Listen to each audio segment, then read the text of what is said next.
Hello दोस्तों, आप सभी का स्वागत है नारायण एडुकेयर एकेडमी के इस ऑफिशियल यूट्यूब चैनल पर। मैं आज फिर से आप लोगों के लिए हिंदी की एक अच्छी क्लास लेके आया हूं, जिसमें हम देखेंगे हिंदी का। अब पिछला वीडियो हमारा जो था उसमें हम कहां तक बताए थे। पिछले वीडियो में हमने चर्चा किया था स्वर के विषय में, है ना।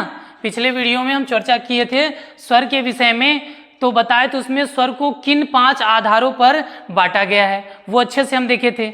इसके बाद अगली चर्चा होने वाली थी हम सभी की किस पे, व्यंजन वर्ण पे, है ना, व्यंजन वर्ण पे। जैसा कि पिछले वीडियो में हम बताए थे वर्ण 2 प्रकार के, जिनमें स्वर पहला और दूसरा व्यंजन। तो स्वर के विषय में तो पूरी चर्चा हो गई थी। अब फिर चर्चा करना बचा था क्या, किस पे, व्यंजन वर्ण पे।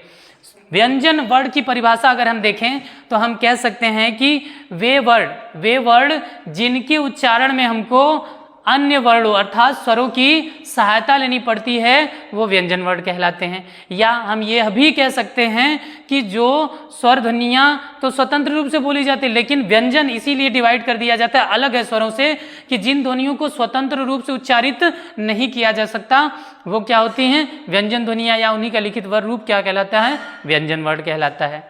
अब ये मुझे लगता है आप कंप्लीट हो गए होंगे या कंफर्म हो गए होंगे कि व्यंजन वर्ण किसे कहते हैं। जो ध्वनियाँ या वे वर्ण जिनको स्वतंत्र रूप से उच्चारित नहीं किया जा सकता वे व्यंजन वर्ण कहलाते हैं। जैसा कि पिछले वीडियो में हम बताए थे आप सबको कि जो बातें आएंगी ज़रूरत पड़ी तो 1 नहीं 2 नहीं 3 या 4 बार दोहराई जाएगी ताकि आपको स्पष्टता समझ में आ जाए। ठीक, अगर हम देखते हैं इसको भी, व्यंजन को भी आधारों पर बांटा गया है। अब इसमें सरलता के आधार पर या सुगम्य बोधन के आधार पर हम कहें तो बांटते हैं हमारे कितने भागों में। जैसा कि पिछले वीडियो में बताए थे, पहले हम इनकी संख्या देख लेते हैं। व्यंजन वर्णों की संख्या कितनी बताए थे हम, 33। इसके बाद अगर चलते हैं हम इनको डिवाइडेशन पे तो आता है, इसमें मुख्यतः मिलते हैं हमारे 3। कौन कौन से, स्पर्श वर्ण, इसके बाद फिर दूसरा आता है अंतस्थ वर्ण, इन्हें यानी स्पर्श व्यंजन, अंतस्थ व्यंजन, या तो वर्ण के स्थान पर हम व्यंजन ही लिख दे ताकि कोई कंफ्यूजन ना हो। स्पर्श व्यंजन, इसके बाद अंतस्थ व्यंजन, और तीसरा प्रकार हमारा आता है ऊष्म व्यंजन। कौन सा, ऊष्म व्यंजन। ये 3 प्रकार आते हैं सरलता या सुगमता की दृष्टि से। अब स्पर्श व्यंजन हम उन व्यंजनों को कहते हैं जिनके उच्चारण में हमारे मुख के अवयव क्या करते हैं, एक दूसरे को स्पर्श करते हैं, तो वो स्पर्श व्यंजन कहलाते हैं। अब स्पर्श व्यंजन में हमारे आ जाते हैं कौन कौन से, 5 वर्ग। कौन कौन से, 5 वर्ग। पहले हम लोग कहते थे कि क वाली लाइन तो भाई वैसे ही समझने के लिए हम लोग कहते थे, लेकिन हम उसको नाम क्या दिया गया, वर्ग, है ना। अब जैसे आया उसमें पहले आता है कौन सा वर्ग, क वर्ग। अब क वर्ग की बात की जाए तो इसमें हम देख लेते हैं हमारे कौन कौन से वर्ण आते हैं। तो इसमें आ जाता है आपका क, ख, ग, घ और ग। याद रखिएगा ग में जो ये बिंदी लगती है यहाँ पर लगती है, कुछ लोग यहाँ नीचे लगाते हैं, वो गलत है, याद रखिएगा हमेशा। इसके बाद फिर आपका आता है च वर्ग। च वर्ग में कौन कौन से आ जाते हैं हमारे, च, छ, ज, झ और य। फिर आता है हमारा कौन सा, ट वर्ग। ट वर्ग में आ जाते हैं हमारे ट, ठ, ड, ढ, ढ़, ट, ठ, ड, ढ, ढ़। इसके बाद फिर हमारा आता है त वर्ग। त वर्ग में आ जाते हैं त, थ, द, ध, न। त, थ, द, ध, न। आप सोचेंगे सर सब पे हलंत क्यों लगा रहे हैं, क्योंकि भाई अभी व्यंजन बता रहे हैं, ठीक है। त वर्ग के बाद आता है 5वां वर्ग, प वर्ग। अब प वर्ग में हमारे आते हैं प, फ, ब, भ, म। अब इसका मतलब हम कह सकते हैं क से लेकर म तक का जो हमारा व्यंजन है ये कौन सा व्यंजन कह सकते हैं हम, स्पर्श व्यंजन। ये हम समझ लिए। यानी पांचों वर्ग में जो डिवाइड करते हैं स्पर्श व्यंजन को, तो क वर्ग में क ख ग घ ङ, च वर्ग में च छ ज झ ञ, ट वर्ग में ट ठ ड ढ ण, त वर्ग में त थ द ध न, और प वर्ग में प फ ब भ म।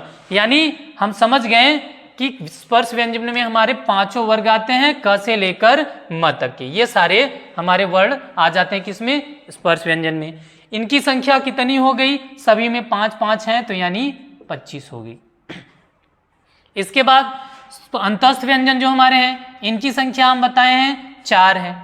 अंतस्थ व्यंजन यानी जिन व्यंजनों का उच्चारण अंतः रूप से होता है, हमारे अंतः क्रिया से होता है, यानी जीवा के अंतः भाग से, अंदर भीतरी भाग से, उन्हें हम अंतस्थ व्यंजन का रूप देते हैं या बताते हैं। इनकी संख्या 4 है। चारों में आ जाते हैं य र ल व, य र ल व, ये 4 हमारे आ जाते हैं। अच्छा, इसके बाद फिर अभी आगे हम चर्चा करेंगे, य और व को अर्धस्वर भी कहते हैं। क्यों कहते हैं, इस पे आगे अभी चर्चा करेंगे हम। ऊष्म व्यंजन, इनकी भी संख्या हमारी कितनी है, 4 है। ऊष्म व्यंजन जो है इनकी संख्या 4 है। इन्हें ऊष्म व्यंजन क्यों कहा गया, क्योंकि इन व्यंजनों को उच्चारित करने में हमारे मुख से गर्म हवा निकलती है। जैसा कि ऊष्म का अर्थ ही होता है क्या, गर्म। ऊष्म का अर्थ ही होता है गर्म, यानी उनके उच्चारण में हमारे मुख से गर्म हवा निकलती है, गर्म वायु निकलती है, इसलिए इनका नाम ऊष्म व्यंजन रखा गया। और ये 4 हैं, श, श, श और ह। अब देखिए इनके उच्चारण में अंतर है, श, श, स और ह। अब हम समझ गए 25 ये हमारे, 4 ये हमारे और 4 ये हमारे। 25 4 29 और 29 4 33, यानी इन्हीं व्यंजनों को हम बताते हैं। व्यंजनों की संख्या कितनी हमारी है, 33। अभी मन में एक ख्याल आया होगा कि सर आप तो पिछली वीडियो में, यानी पहले वीडियो में बताए थे हिंदी वर्णमाला में वर्णों की संख्या कितनी होती है, 52। कितनी होती है, 52। इसके विषय में 52 कहाँ से होती है, कैसे होती है, अभी हम आगे चर्चा कर लेते हैं। फिर इसके बाद दूसरा आता है, इन व्यंजनों को डिवाइड करने के लिए क्या बताया जाता है भैया, वो देख लेते हैं। दूसरे प्रकार का आधार, यानी दूसरा आधार आता है व्यंजनों को बांटने का, एक दूसरे से इतर करने का, उसको हम कहते हैं प्राणत्व के आधार पर व्यंजनों के भेद। किसके, प्राणवायु या प्राणत्व के आधार पर। प्राणवायु, प्राणवायु या प्राणत्व के आधार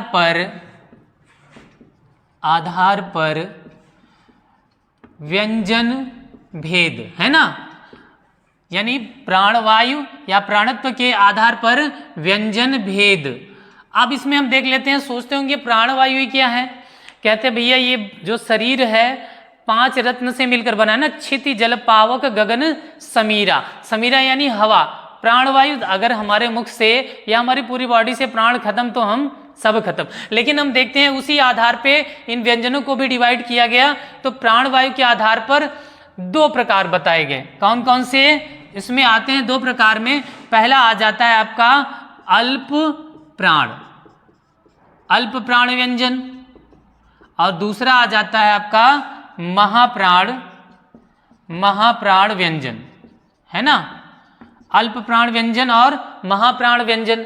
अल्प प्राण यानी वे व्यंजन वर्ण जिनके उच्चारण में हमारे मुख से प्राणवायु की मात्रा कम निकले, यानी जिन व्यंजनों के उच्चारण में हमारे मुख से कम प्राणवायु निकले, हवा निकले, वो क्या कहलाते हैं, अल्प प्राण व्यंजन कहलाते हैं। फिर इधर देख लेते हैं महाप्राण व्यंजन। अल्प का जैसा कि अर्थ ही होता है कम, है ना, और महा का अर्थ ही होता है विशाल या बड़ा या अधिक। यानी महाप्राण व्यंजन वे वर्ण होते हैं, वे व्यंजन वर्ण होते हैं जिनके उच्चारण में हमारे मुख से प्राणवायु की मात्रा अधिक निकलती है। यानी जिन व्यंजन वर्णों के उच्चारण में हमारे मुख से प्राणवायु अधिक निकले वो महाप्राण व्यंजन कहलाते हैं। महाप्राण व्यंजन या महाप्राण वर्ण कहलाते हैं। ठीक, अब देख लेते हैं हमारे कौन कौन से वर्ण आएंगे अल्प प्राण में और कौन कौन से वर्ण आएंगे महाप्राण में। तो अल्प प्राण की ओर जब हम चलते हैं तो इसमें हम देखते हैं कि कौन कौन से हमारे वर्ण आते हैं। अभी की जैसा कि पिछले ही बार अभी जस्ट हमने चर्चा किया था 5 वर्ग होते हैं। स्पर्श व्यंजन में हमारे 5 वर्ग होते हैं, तो उसमें जो अल्प प्राण होते हैं वर्गों के पहले, तीसरे और 5वें वर्ण, यानी पहले, तीसरे और 5वें वर्ण क्या होते हैं? अल्प प्राण होते हैं। तो हम इधर देख लेते हैं, जैसे क वर्ग का क, ग और ङ, यानी क, ग और अंग क्या हैं? हमारे अल्प प्राण है। इसके बाद च वर्ग में आ जाते हैं हमारा च, ज और ञ, च, ज और ञ। इसके बाद ट वर्ग में पहला है ट, ड, ढ, यानी ट, ड और ढ। इसके बाद त वर्ग में हम देखते हैं आपका चाहे त, द, न, ये हमारे क्या है? अल्प प्राण है। इसके बाद आता है आपका प वर्ग में देख लेते हैं प है, ब है और म है। ये यानी ये सब हमारे वर्गों के क्या हैं? हमारे अल्प प्राण में आ जाते हैं। फिर इसके बाद हम देखते हैं और क्या आता है अल्प प्राण में। अल्प प्राण में इसके बाद आ जाता है आपका अंतस्थ व्यंजन आ जाता है। तो अंतस्थ व्यंजन हमारे कौन से हैं? चारों, य, र, ल, व, य, र, ल, व, तथा प्रमुखता के आधार पर देखें तो इसमें और क्या आ जाता है? सभी स्वर वर्ण किस में आ जाते हैं? हमारे इसी में आ जाते हैं, अल्प प्राण व्यंजन में। इसके बाद फिर हम देखते हैं अल्प प्राण व्यंजन हमारा जो है, पहला ये हो गया। दूसरा देखते हैं महाप्राण व्यंजन, जैसा कि इसके बारे में हमने अभी चर्चा किया और बताया। इसमें क्या आ जाता है? वर्गों के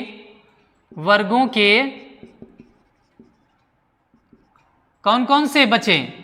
द्वितीय यानी दूसरे और चौथे वर्ण जो होते हैं वो किस में आ जाते हैं? महाप्राण में। इसमें पहला, तीसरा, 5वां आया और इसमें दूसरा और चौथा। अब इसमें भी हम देख लेते हैं क वर्ग का कौन कौन सा वर्ण आ जाएगा हमारा? ख और घ। अब देखिए कुछ लोग कहेंगे, देखिए हम इसको क्या उच्चारित करते हैं? क, इसके बाद क्या बोलते हैं? ख। बोलकर देखिए क, ख। अब क बोलने में हमारे मुख से हवा कम निकल रही है और ख बोलने में हमारे मुख से हवा ज्यादा निकल रही है, इसलिए इनको सबको अल्प प्राण। ग भी देखिए ग, घ, ङ। तो कहने का तात्पर्य यह है कि इनके उच्चारण, इसीलिए तो बांटा गया, उच्चारण में क्या है? हमारे मुख से कम हवा निकलती है और इनके उच्चारण में हमारे मुख से ज्यादा हवा निकलती है। फिर देखते हैं हमारा च वर्ग आता है, तो च वर्ग के कौन कौन से आ जाएंगे? छ आएगा आपका और झ आएगा, छ आएगा और झ आएगा। ट वर्ग में ठ आएगा और ड आएगा। ट वर्ग में कौन से आते हैं? दूसरा और चौथा, यानी ठ और ड। इसके बाद आपका आता है त वर्ग। त वर्ग में कौन कौन से आता है हमारा? थ। त वर्ग का दूसरा वर्ण क्या है? थ है और चौथा वर्ण क्या है? ध है। इसके बाद आपका आ जाता है प वर्ग। प वर्ग में हम देखते हैं प आपका पहला हो जाता है, फ दूसरा है और इसके बाद भ चौथा है। अब यानी कहने का मतलब महाप्राण वर्ण में दूसरे और चौथे किसके? सभी 5 वर्गों के। इसके बाद फिर यहाँ पे हमारा अंतस्थ व्यंजन और सभी स्वर हैं, लेकिन इसमें अब क्या बचा हमारा? ऊष्म व्यंजन।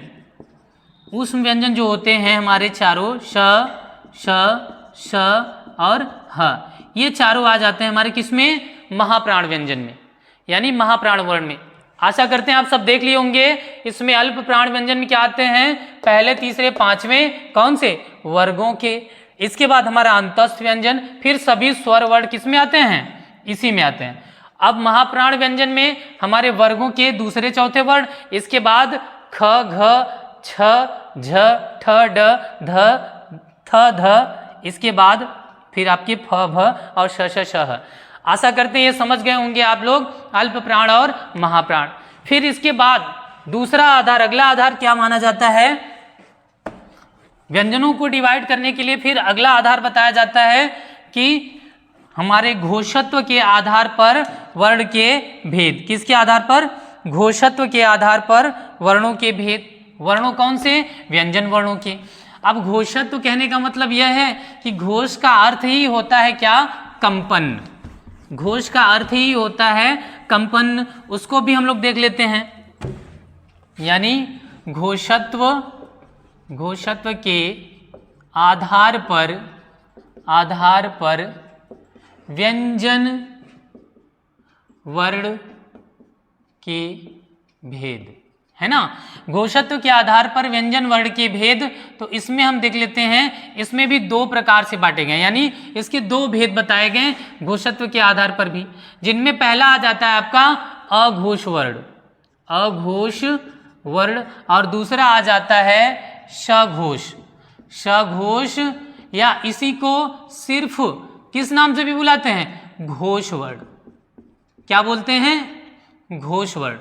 यानी घोषत्व का अर्थ हम बताए, घोष का अर्थ होता है कंपन से।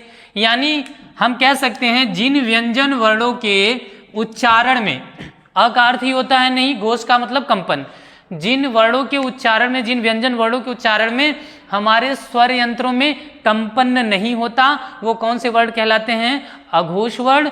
और जिन व्यंजन वर्णों के उच्चारण में हमारे स्वर यंत्र में कंपन होता है, जैसे अब स्वर यंत्र कहने का तात्पर्य है, जैसे हम कोई बांसुरी या सीटी बजाते हैं तो उसमें एक पतली सी ब्लेड लगी होती है, हम हवा यानी वायु उसमें फूंकते हैं तो क्या होता है? वो कंपन करती है, वाइब्रेट करती है, जिसकी वजह से ध्वनियाँ निकलती हैं। तो वही हाल है हमारा जो ये वोकल कार्ड होता है, उसमें क्या कहते हैं? कंपन यदि हुआ, स्वर यंत्र में कंपन हुआ तो क्या होता है? ये सघोष वर्ण या घोष वर्ण। अगर कंपन नहीं होता तो अघोष वर्ण। अब देख लेते हैं अघोष वर्ण में कौन कौन से आते हैं हमारे, और सघोष वर्ण में कौन कौन से आते हैं। अघोष वर्ण यानी जिनके उच्चारण में कंपन नहीं होता, तो अघोष में हमारे आ जाते हैं कौन कौन से। इसमें हम देख लेते हैं पहले इसको और इसके बाद सघोष को।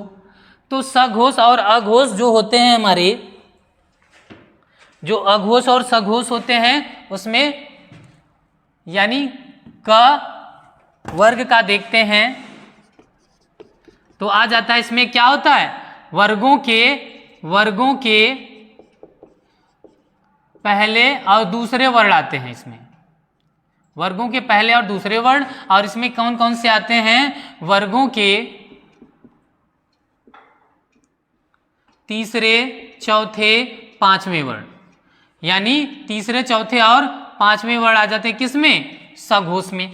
अब क वर्ग की देखते हैं तो पहला और दूसरा क्या है हमारा? क ख, क ख। अब फिर देखते हैं च वर्ग में च छ, इसके बाद ट वर्ग में ट ठ, इसके बाद त वर्ग में त थ, इसके बाद प वर्ग में प फ। अब ये हमारे सब क्या हैं? अघोष वर्ण, यानी जिन इन वर्णों के उच्चारण में हमारे स्वर यंत्रों में कंपन नहीं होता, ये क्या कहलाते हैं? हमारे अघोष वर्ण। और क्या आते हैं इसमें? ऊष्म वर्ण के, यानी हम ऊष्म वर्ण न लिखे तब भी कौन कौन से तीन और आते हैं हमारे? श श श। याद रखिएगा, इट इज मोस्ट इंपॉर्टेंट, यह बहुत ही महत्वपूर्ण है। ह जो है इसका, इसमें नहीं आता अघोष में, बल्कि वो आता है किसमें? सघोष में। सघोष में हम बताएं वर्गों के तीसरे, चौथे और पांचवें वर्ण आते हैं। तो जैसे क वर्ग हमारा आ गया, क वर्ग का क्या कौन सा? तीसरा, यानी ग, घ और ग। इसके बाद आपका आ जाता है च वर्ग का, च वर्ग का हो जाएगा ज, झ, य। ट वर्ग का हो जाएगा ड, ढ, ड़। त वर्ग का हो जाएगा द, ध, न। प वर्ग का हो जाएगा ब, भ, म। यानी ये सब वर्ण ऐसे वर्ण हैं जिनके उच्चारण में हमारे स्वर यंत्रों में क्या होता है? कंपन होता है। क्या होता है? कंपन होता है। तथा इसमें और कौन कौन से आ जाते हैं? हमारे अंतस्थ व्यंजन के वर्ण य, र, ल, व और ह। अभी हम बताए थे कि ह इसमें से न होकर इसमें आ जाता है। ह हमारा क्या है, सघोष या घोष वर्ण, तथा इसमें और क्या आ जाते हैं, सभी स्वर वर्ण आते हैं। कौन, सभी स्वर वर्ण भी इसी के अंतर्गत आते हैं। सभी स्वर वर्ण किसके अंतर्गत आते हैं, इसी के अंतर्गत, सघोष वर्ण के अंतर्गत। आशा करते हैं यहाँ तक आप समझ गए होंगे। यानी जिन वर्णों के उच्चारण में हमारे स्वर यंत्रों में कंपन नहीं होता वे अघोष वर्ण होते हैं, और जिन क्या होता है व्यंजन वर्णों के उच्चारण में हमारे स्वर यंत्रों में कंपन होता है वो कौन से वर्ण कहे जाते हैं, सघोष वर्ण कहे जाते हैं। तो आशा करते हैं ये आधार भी आप समझ गए होंगे। फिर आगे हम चलते हैं। इसके बाद अगला आधार आता है उच्चारण के आधार पर, यानी उच्चारण के आधार पर व्यंजन के भेद, व्यंजन के भेद, उच्चारण के आधार पर व्यंजन के भेद। लेकिन यह ध्यान से सुनिएगा और यह याद रखिए कि उच्चारण स्थान के आधार पर नहीं कह रहे हैं हम, उच्चारण के आधार पर व्यंजन के भेद। तो इसमें 8 प्रकार से बांटे गए। कितने प्रकार से, 8 प्रकार से। उच्चारण के आधार पर व्यंजन के भेद को 8 प्रकार से बताया गया, जिनमें हम देख लेते हैं कौन कौन सा है। पहला आता है आपका स्पर्श व्यंजन, स्पर्श व्यंजन, या इसी को कहीं कहीं स्पर्शी व्यंजन के भी नाम से जाना जाता है। इसके बाद हमारा दूसरा प्रकार आता है स्पर्श संघर्षी व्यंजन। कौन सा, स्पर्श संघर्षी व्यंजन, स्पर्श संघर्षी व्यंजन। फिर तीसरा नंबर का आता है हमारा, जो आता है तीसरे नंबर पे आ जाता है आपका नासिक्य व्यंजन। कौन सा, नासिक्य व्यंजन, नासिक्य व्यंजन। हम फिर देख लेते हैं चौथा प्रकार हमारा क्या है। चौथा प्रकार जो है वो आ जाता है हमारा नासिक्य व्यंजन के बाद जो आता है उसको हम बता सकते हैं चौथा प्रकार हमारा संघर्षी व्यंजन। कौन सा, संघर्षी व्यंजन। हमारा पहला स्पर्श व्यंजन हो गया, दूसरा स्पर्श संघर्षी व्यंजन, तीसरा नासिक्य व्यंजन, चौथा संघर्षी व्यंजन आ गया। इसके बाद फिर आती है बात हमारी 5वें नंबर की, जिसे हम अर्धस्वर, अर्धस्वर या संघर्षहीन व्यंजन भी कहते हैं, संघर्षहीन व्यंजन कहते हैं। इसके बाद अगला प्रकार हमारा आता है प्रकंपित या लुंठित व्यंजन, प्रकंपित या लुंठित व्यंजन। इसके बाद 7वां प्रकार हमारा आता है कौन सा, वो देख लेते हैं पार्श्विक व्यंजन। इसके बाद 8वां प्रकार हमारा आ जाता है जिसे हम ताड़न जात या उत्क्षिप्त या द्विगुण व्यंजन कहते हैं। अब इनकी संख्या हम देख लेते हैं, यानी एक बार फिर से देख लेते हैं 8 प्रकार कौन कौन से हैं, जिनमें पहला आता है हमारा स्पर्श व्यंजन, या इसी को स्पर्शी व्यंजन भी कहीं कहीं कहते हैं। दूसरा आता है स्पर्श संघर्षी व्यंजन। इसके बाद तीसरा आता है हमारा नासिक्य व्यंजन। चौथा आता है संघर्षी व्यंजन। 5वां आता है अर्धस्वर या संघर्षहीन व्यंजन। इसके बाद आता है प्रकंपित या लुंठित व्यंजन। फिर आता है पार्श्विक व्यंजन, और लास्ट आता है हमारा ताड़न जात या उत्क्षिप्त या द्विगुण व्यंजन। ठीक, फिर हम देख लेते हैं हमारे स्पर्श व्यंजन में कौन कौन से हैं, या इनकी संख्या 16 मानी जाती है। कौन कौन से हैं हम ध्यान से देख लेते हैं। क, च को छोड़ देते हैं, ट, त, प वर्ग, यानी क, ट, त, प वर्गों के प्रथम 4 वर्ग, प्रथम 4 वर्ग किस में आते हैं, स्पर्श व्यंजन या स्पर्शी व्यंजन में। स्पर्श संघर्षी व्यंजन हमारे कौन कौन से हैं, इनकी संख्या 4 है, इनकी संख्या 4 है। कौन कौन से हैं हम देख लेते हैं। हमारे च वर्ग के प्रथम 4 वर्ण, प्रथम 4 वर्ण, प्रथम 4 वर्ण किस में आते हैं हमारे? स्पर्श संघर्षी व्यंजन जो है प्रथम 4 वर्ण, कहने का मतलब च, छ, ज और झ।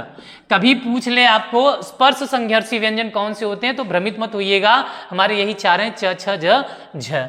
इसके बाद आता है नासिक के व्यंजन, यानी जिनके उच्चारण में हमें नासिका का प्रयोग किया जाता है। तो सभी वर्गों के हम क्या कह सकते हैं? सभी वर्गों के पंचम वर्ण, पंचम वर्ण, इन्हीं को पंचमाक्षर भी कहते हैं। सभी वर्गों के पंचमाक्षर हम कह सकते हैं। फिर इसके बाद आता है संघर्षी व्यंजन, यानी जिनके उच्चारण में हमारे जीवा को संघर्ष करना पड़े, यानी प्राणवायु को संघर्ष करना पड़े, तो वो क्या कहलाते हैं? संघर्षी व्यंजन कहलाते हैं। यानी उसमें क्या होता है? घर्षण करने की वजह से हवा गर्म निकलती है, इसलिए इनको उष्म भी कहते हैं। ये हमारे इनकी संख्या कितनी हो गई? इनकी संख्या भी कितनी मानी जाती है? 4 मानी जाती है। कौन कौन से हैं? श, श और ह। फिर हम देख लेते हैं अर्धस्वर या संघर्षहीन व्यंजन। अर्धस्वर या संघर्षहीन व्यंजन में हमारे 2 आते हैं। कौन कौन से? य और व। कौन कौन से? य और व। फिर इसके बाद अगला आ जाता है, क्योंकि देखिए संघर्षहीन या अर्धस्वर यानी जिन स्वर क्या होते हैं? स्वतंत्र रूप से उच्चारित होते हैं, और व्यंजन में जो होते हैं य और व जो हैं, इनको भी उच्चारित करने में अन्य अवयवों का कोई योगदान विशेष नहीं होता। फिर इसके बाद हम देख लेते हैं प्रकंपित या लुंठित व्यंजन। प्रकंपित कहने का मतलब आप सुनकर ही समझ जा रहे हैं, प्रकंपित यानी जिस वर्ण को बोलने में हमारी जीवा प्रकंपन करती है, जैसे हम लोग कहते हैं ना र, देखिए प्रकंपित कर रही है। या लुंठित व्यंजन भी कहते हैं।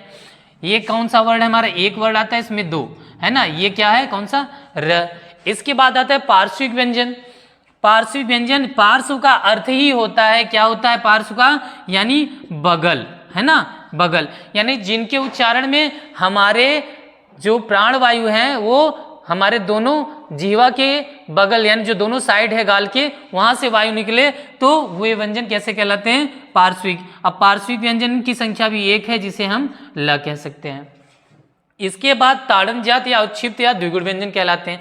ताड़नजात उच्छित या उच्छित का अर्थ ही होता है फेंका हुआ है, यानी जिनको हम फेंक कर उच्चारित करते हैं, इनकी भी संख्या 2 है। कौन कौन से? जब ड के नीचे हम ये बिंदी लगाते हैं और ढ के नीचे ये बिंदी लगाते हैं, तो क्या कहलाता है? ड़ और ढ, ड़ ढ। अच्छा, द्विगुण व्यंजन भी इसलिए कहते हैं, ड और ढ की अपेक्षा दुगुना समय लगभग लगता है इसमें, और गुण भी दुगुना आ गए हैं, इसलिए इन्हें ड़ ढ में उच्चारित करते हैं। और उच्छित का अर्थ ही होता है फेंका हुआ। आशा करते हैं आप समझ गए होंगे। उच्चारण के आधार पर व्यंजन की ये जो 8 भेद हैं, ये आपके समक्ष हैं। आप सब स्क्रीनशॉट लेना चाहें तो बिल्कुल ले सकते हैं। फिर इसके बाद चलते हैं, कहीं कहीं मिलता है, एक और जोड़ दिया जाता है, या ज्यादातर तो यहीं तक सीमित रखते हैं। आता है काकल्य व्यंजन की बात। किसकी? काकल्य व्यंजन। काकल्य व्यंजन जो होता है ह को बोलते हैं। किसको? ह को बोलते हैं काकल्य व्यंजन। ठीक, आशा करते हैं यहां तक आप सब समझ गए होंगे। इसके बाद जब चलते हैं, अभी चर्चा हमें करनी थी किस पे? हमारे संयुक्त व्यंजन पर। संयुक्त व्यंजन पर जिनको भी हमारे वर्णमाला में जोड़ा जाता है, हमारे वर्णमाला में जोड़ा जाता है। अब वो संयुक्त व्यंजन कौन कौन से हैं उनके बारे में भी हम देख लेते हैं, क्योंकि अभी सारे व्यंजनों के विषय में चर्चा की है, उसके विषय में भी चर्चा नहीं की है ना, जिन्हें संयुक्त या मिश्रित व्यंजन कहते हैं। संयुक्त या मिश्रित व्यंजन। और संयुक्त और मिश्रित का तो मतलब आप समझ गए होंगे। इनमें 4 आते हैं। कौन, कितनी संख्या इनकी मानी गई है? 4 मानी गई है। तो ये कौन कौन से हमारे? छ, त्र, ज्ञ और स्र। एक बात ध्यान रखिएगा, मिश्र हुए हैं यानी 2 वर्णों से मिलकर बने हैं। तो क्ष आता है, किन किन वर्णों से मिलकर बनता है? हम देख लेते हैं, हलंत युक्त क प्लस मूर्धन्य श। ये मूर्धन्य श हम पूरा भी लिख सकते हैं, या जब क्ष में लिखना होता है मूर्धन्य श प्लस आ हम लिख सकते हैं। यानी इनको मिलाने पर ये क्या बनता है? हमारा क्ष बनता है। और इनको याद रखिएगा, इसीलिए इसकी स्पेलिंग में हम लोग KSH लिखते हैं। फिर त्र की जब बात आई तो त हलंत युक्त रहेगा, और र पूरा लिख सकते हैं, या हलंत लगाकर हम इसमें भी अ लिख सकते हैं। यानी इतने के मिलने से ये बनता है। और ये हलंत युक्त ज प्लस इया के मिलने से बनता है, या तो इसमें भी हलंत लगाकर हम अ लिख सकते हैं। और स्र जो हमारा है ये तालव्य स और र के मिलने से बनता है, तो हमारा ये हो गया। ये क्या हुए हमारे संयुक्त या मिश्रित वर्ण। अब आपको याद होगा हम चर्चा किए थे हमारे हिंदी वर्णमाला में वर्णों की संख्या 52 है। हिंदी वर्णमाला में वर्णों की संख्या 52 है और उसमें हम बताए थे स्वरों की संख्या 1, यानी स्वर की संख्या कितनी 11 है। ठीक, स्वर की संख्या कितनी। अब वर्ण हम तो देख लिए स्वर और व्यंजन में बांटे गए। अब जब उनकी माला तो ऐसी बना दी गई, इसीलिए परिभाषा पहले भी बताए थे, वर्णों के व्यवस्थित क्रम को क्या कहते हैं, वर्णमाला कहते हैं। तो वर्णमाला में हिंदी वर्णमाला यानी देवनागरी लिपि की जो वर्णमाला है उसमें टोटल कितने वर्ण हैं, 52 वर्ण हैं। और हम बताए थे स्वर की संख्या हमारी 11 है और व्यंजन की संख्या 33 है। व्यंजन की संख्या 33 है। वही सोच रहे थे आप लोग कि सर 52 कैसे हो गए, तो फिर से देख लेते हैं। स्वर हमारे 11, व्यंजन की संख्या 33 और बताए थे अयोगवाह। क्या, अयोगवाह, जो अन और अह, अयोगवाह की संख्या 2। ठीक, इसके बाद हमारे मिश्रित या संयुक्त व्यंजन जो अभी बताएं। ठीक, मिश्रित या संयुक्त व्यंजन की संख्या 4। फिर हमारा उच्छिप्त या द्विगुण व्यंजन है ना, उच्छिप्त या द्विगुण व्यंजन, इनकी संख्या कितनी हो गई हमारी 2 बताए थे। जैसा कि अब देख लेते हैं वर्णों की संख्या हमारी कितनी हो जाती है ना। देखिए 3 और 1 4, 2 6, 4 10, 2 12 के 2 और 1 हमारा बचा, फिर 3 1 4 1 5, 52 वर्ण हो गए ना। यानी हिंदी वर्णमाला में जो हम 52 वर्णों की संख्या बताए थे उसमें हमारे 11 स्वर हो गए, 33 व्यंजन हुए, 2 अयोगवाह हो गए, 4 मिश्रित व्यंजन हो गए और 2 उच्छित या द्विगुण व्यंजन हुए। इनको मिलाकर इनकी संख्या हो गई 52। अब कंप्लीट। चलिए ठीक है, तो व्यंजन का जितना सफर था यहाँ तक समाप्त। अगले वीडियो में हम आपको लेकर चलेंगे इनके उच्चारण स्थान के बारे में। बाकी आप स्क्रीनशॉट लेना चाहे तो ले सकते हैं। धन्यवाद।